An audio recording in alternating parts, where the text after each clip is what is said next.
कैसे भाई सभी प्यारे प्यारे साथियों, आप सबका स्वागत है आपके अपने चैनल टीचर्स अड्डा पर। मैं हूं आयुष चौहान। उत्तर प्रदेश शिक्षा सेवा चयन आयोग जब से बना था तब से एक ही प्रकार की भर्ती हो रही थी। इनके अध्यक्ष की भर्ती, परीक्षा नियंत्रक की भर्ती, बीच में तो वकील हायर किए गए क्योंकि केस इतने हो गए इनके ऊपर, तो एडवोकेट्स की, अधिवक्ताओं की भर्ती, तो ये सब तो हो रहा था। लेकिन जिसके लिए शिक्षा सेवा चयन आयोग बना था वही नहीं हो रहा था। सेवा का मौका नहीं दे रहे थे कि आओ शिक्षा के क्षेत्र में आप सेवा दीजिए। तो खैर, श्री गणेश हुआ, बोहनी हुई और मुंह मीठा करने वाली बात हुई। मतलब आखिरकार उत्तर प्रदेश शिक्षा सेवा चयन आयोग अपनी पहली परीक्षा लेने जा रहा है। इन लोगों को मेरी तरफ से बहुत ही शुभकामनाएं। और भाई हाथ मजबूत करे भगवान, इनके ये ना होगी इनका पहला ही पेपर जो है उत्तर प्रदेश में टेलीग्राम पे, व्हाट्सएप ग्रुप के थ्रू घूमता हुआ मिले। ऐसा ना हो, पेपर अच्छे से हो जाए, जो भी एलिजिबल कैंडिडेट्स हैं, जो डिजर्व करते हैं, उनकी नौकरी मिले। तो पहली परीक्षा जो होने जा रही है वो होने जा रही है असिस्टेंट प्रोफेसर का उच्चतर शिक्षा सेवा आयोग जो पहले होता था, जिसकी अब सारी बागडोर इन्हें दे दी गई है।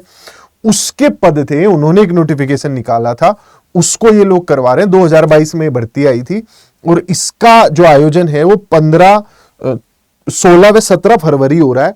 और जो आपका टीजीटी पीजीटी, अब मतलब देख लो क्या इनकी वो रखे इन्होंने, जो डेट्स भी ली थी, तो 16-17 फरवरी तो इन्होंने इनके लिए रखी थी, असिस्टेंट प्रोफेसर्स के लिए, सहायक आचार्य के लिए। और जो टीजीटी पीजीटी है उसके लिए अप्रैल की डेट मांगी गई थी, महाकुंभ के बाद की डेट मांगी गई थी कि ये इनिशियल फेज का है, जब महाकुंभ शुरू हो रहा होगा, ये उसके बाद से का है। तो अप्रैल में जो है टीजीटी पीजीटी की परीक्षा की डेट होगी। जो पहले जिसके लिए आप सबने लेटर वगैरह देखे होंगे, इसके भी लेटर सर्कुलेट हुए थे। 9-10 फरवरी इनकी डेट थी, तो अब जो है इन्हें 16 व 17 फरवरी मिल गई है। तो अप्रैल में कहीं ना कहीं टीजीटी पीजीटी हो जाएगा।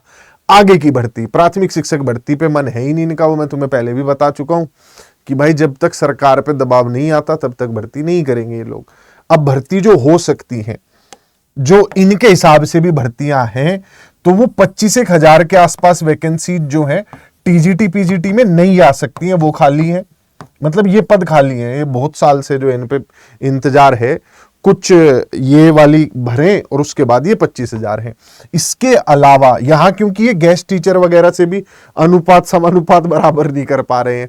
अगला पॉइंट जो है वो ये है कि 25,000 पदों के बाद एलटी ग्रेड की लगभग 8,000 वैकेंसीज वो आ सकती है। तो ये वैकेंसीज है जो हमारे शिक्षा सेवा चयन आयोग के द्वारा हमें देखने को मिल सकती है।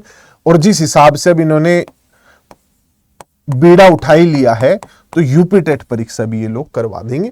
UP TET, TGT PGT, LT grade, ये कुछ नए आवेदन होंगे जिनमें वो है। ये पुराने ही आवेदन चल रहे हैं, टीजीटी पीजीटी में भी कोई नया आवेदन ये लोग नहीं लेंगे। उसके लिए ये पहले भी मना कर चुके थे, जो विज्ञापन आ गया, फॉर्म भरे गए ना, तो इनमें ये पद जोड़ेंगे ना नए वो लेंगे आवेदन। इन पदों के लिए दोबारा आवेदन मांगे जाएंगे। ये कुछ चीजें जो हो सकती हैं। प्राथमिक पे भाई उम्मीद, उच्च प्राथमिक पे फिलहाल कोई उम्मीद नहीं नजर आ रही है। शिक्षा मंत्री जी जो है कह चुके हैं, और ना अब उपचुनाव आ रहे कि जैसे भाषण में कह दिया था कि 60,000 भर्ती होगी, तो अब वो भी नहीं हो रहा। मतलब अब ऐसा हो गया, पहले लॉलीपॉप दे देते थे, अब वो भी नहीं दे रहे। तो ये जो रुकी हुई चीजें ये हो सकती है, इस पे जो आजमाइश अपनी करते रहे। और प्राथमिक का तो क्या ही होगा, पहले तो प्राथमिक शिक्षक भर्ती का प्राथमिक उपचार होगा। तो बाय बाय, टेक केयर। फिर मिलेंगे कुछ बताते हुए, कुछ समझाते हुए। पर आखिरकार पहली परीक्षा का नोटिस जो है वो जारी कर दिया है। Bye bye, take care.